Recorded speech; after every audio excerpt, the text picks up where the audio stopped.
कभी हज का महीना आएगा, मुझको लेने मेरे आका का सफीना आएगा। आए तसव्वुर, अब जरा परवाज अपनी तेज कर, शहरे मक्का जा चुका है, अब मदीना आएगा। और नजदिया तू जेब से रूमाल को बाहर निकाल, नजदिया तू जेब से रूमाल को बाहर निकाल। अरे नाम सुनकर आला हजरत का पसीना, रूमाल को बाहर निकाल, नाम सुनकर आला हजरत का पसीना आएगा। बहरहाल अभी ढूंढना पड़ेगा काफी, वो मुझे है वो, बहरहाल मैं कोशिश करता हूं इंशाल्लाह। फिलहाल उससे पहले ये एक चीज देख ली। चलिए, ये थानवी साहब की मैं किताब दिखा रहा हूं आपको। किताब का नाम है बेहश्ती जेवर। क्या नाम है? बेहश्ती जेवर। इसका दूसरा हिस्सा है और इसका मसला नंबर है 26। और बाप का नाम जो है, जिस बाप में ये बात लाई उन्होंने, नजासतों के पाक करने का बयान। तो थानवी साहब मसला लिखते हैं, अशरफ अली थानवी हकीमुल उम्मत देवबंदी और तबलीगी जमात के, कहते हैं हाथ में कोई नजीस चीज लगी थी, उसको किसी ने जबान से 3 दफा चाट लिया तो भी पाक हो जाएगा, मगर चाटना मना है। कहते हाथ में अगर कोई नजीस चीज लगी हो, गू गोबर पेशाब पखाना, ये सब क्या चीजें हैं? नजीस। गू नजीस है ना, पखाना नजीस, गोबर नजीस, पेशाब नजीस, पी खून, ये सब नजीस है। थानवी साहब कहते अगर किसी के हाथ में कोई नजीस चीज लग जाए, पखाना पेशाब लग जाए और उसको 3 दफा चाट ले तो भी पाक हो जाएगा, मगर चाटना मना है। कहते है तो मना, लेकिन चाटे तो पाक तो हो जाएगा। थानवी साहब मर चुके हैं, ताहिर गियावी साहब जिंदा है। उनसे पूछा जाए कि जनाब ताहिर साहब ये बताइए, आप ही के हाथ में अगर गू लग जाए, क्योंकि आपको उसका बड़ा शौक है, और फिर आप 3 दफा उसको चाटे, 1 2 3, तो थानवी साहब के हकीमुल उम्मत साहब के फतवे के मुताबिक आपका हाथ तो पाक हो जाएगा, लेकिन अल्लाह के बंदे के मुंह का क्या होगा? अब इसको कैसे पाक करने का इरादा है? पानी से तो एलर्जी है, पेशाब का तो इस्तेमाल नहीं करना है। अब देखिए, मैं सारे पहलू रख रहा हूं। एक मौलवी साहब कह रहे थे 11वीं की मिठाई क्या है? हराम है। दूसरे मौलवी साहब कह रहे थे दुरूद पाक नापाक है। और इन्हीं के मुल्लाओं ने क्या फतवे दिए? मुल्लाओं ने फतवा दिया सूअर का झूठा पाक, कुत्ते का झूठा पाक, हाथ में नजासत लगे खा सकते हैं, जिन जानवरों का गोश्त हलाल उनका गू पेशाब पखाना पाक, मनी पाक। तब सुन्नियों इनसे लड़ने की जरूरत नहीं, उलझने की जरूरत नहीं। ये आए और कहे कि फातिया देना हराम, तो कहना जनाब हमें तो फातिया देने दो, 11वीं हमें खाने दो, कुंडे हमें खाने दो, शबे बारात का हलवा हमें मुबारक, गौसे पाक की 11वीं हमें मुबारक, मोहर्रम का खिचड़ा हमें मुबारक, पेशाब तुम्हें मुबारक, गू तुम्हें मुबारक, सुअर के झोटे तुम्हें मुबारक। अब तुम वो खाओ और हमें ये खाने दो। झगड़ने की क्या बात है? और इनके मुल्लाओं ने जो फतवा दिया, मैं आपसे कह रहा था कि पेशाब, ऊंट का पेशाब पीना भी जायज लिखा है।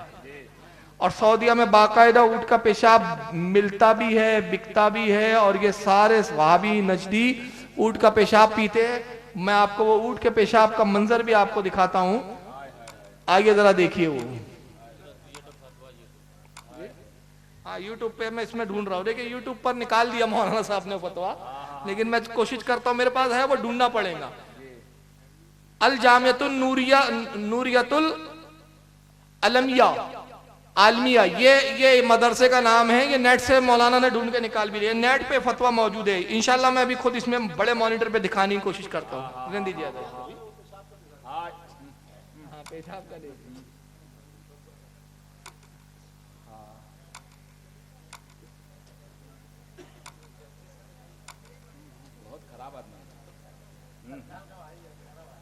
जो नाते नबी सुनने को तैयार नहीं है, ऐसे ही लोग साहिबे किरदार नहीं है। अशरफ अली के मरघट का ये हाल है जनाब, उल्लू भी वहां जाने को तैयार नहीं है।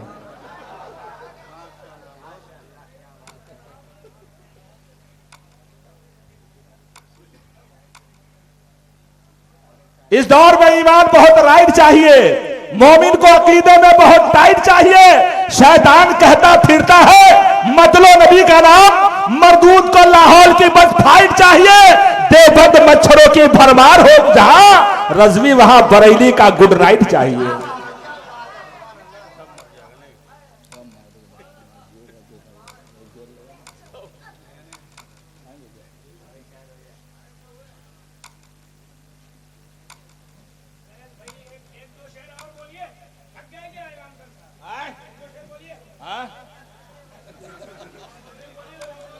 अरे सुन्नियों को बहुत दम होता है, उनके सदके हलाल खाता हूं, मुर्ग मैं सालों साल खाता हूं, इसलिए मेरे सीने में दम है, इनके सीने में दम है कि ये बरेली का माल खाता है। ये सुन्नी के सीने में ललकार रहे हैं। चलिए आइए देखिए, ये चैनल है सऊदीया का academy of research on Arab behaviour, ARAB presents. ये चैनल पे बताया गया था, जो हमने नेट से निकाला, कि साहब सऊदीया में बाकायदा ताजा ऊंट का पेशाब 10-10 रियाल में बिकता और पीते हैं शौक से।